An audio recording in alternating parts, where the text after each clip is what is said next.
ku soo dhawow channelka galgalan news taabo calaamada guduudan ee subscribe kadibna ku dhufo gambaleerka si aad u heshid mar walba barnaamijyada iyo wararka aanu soo gelino galgalan news.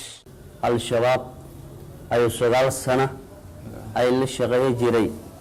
oo Ibrahim magacay loo yaqaano oo gobolka Shabeellaha Hoos oo al-shabaab in badan ay la shaqeeyay jiray oo dagaal badan ay ku wada jiray aamir ba ahaa jiray halba macsuul baa lii saaray oo 100 qof oo lina ay macsuul u ahaa jiray oo dagaal badan ay ku gali jiray Allah baraawa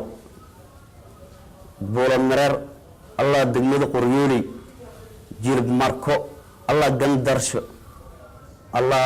mana loo yaqaano oo dagaal badan ay ka galnay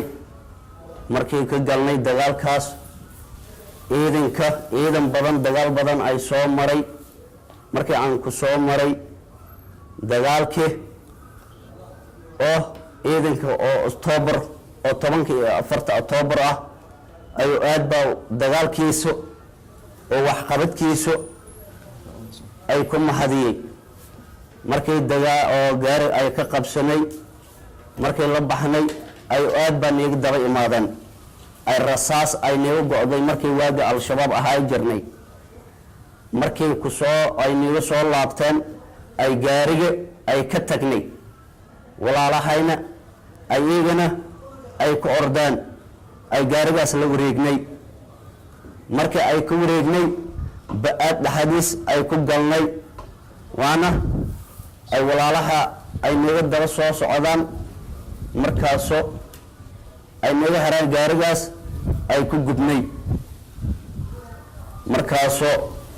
dagaalkaas ay ku jirno adan waa ka laabanay ay doqeynta ay gandarsho waxaa naga dishay oo doqeynta ah 60 qof ay ka dhimitay doqeynkaas markaasoo ay ka baxnay bariir ee mubaarad ay dheegle ay u laabanay markaasoo qaabkaas ka fiiriyay markii aan dhaaba ay ku noqday ay oo boorta ay oo koroonada ay lagu daayay kadib ay masqaxday waxay soo gashay oo dawladda Soomaaliyeed inay sax ah oo xaquuq ah oo diintiisa oo dalkiisa oo nabadgelyadiisa ay u dagaalamo hayto ay u fahmay al-shabaab in si qalad ah ay dad u dhumisay oo u baadiyay oo waxaas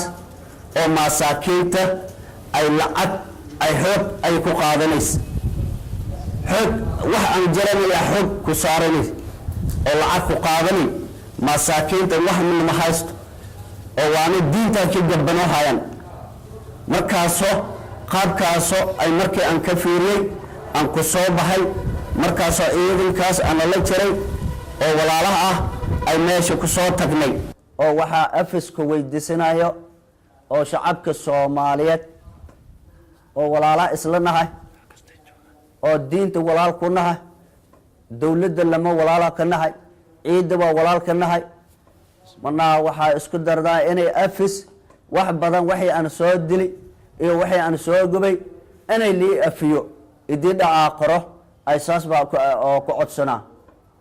ha al-shabaab magac laga yaqaan ya magac al-shabaab laga yaqaan mana aniga Ibrahim ali yaqaan al-shabaab guud magaca runta ha runta oo dhaabka ah al-shabaab guud ay u yaqaan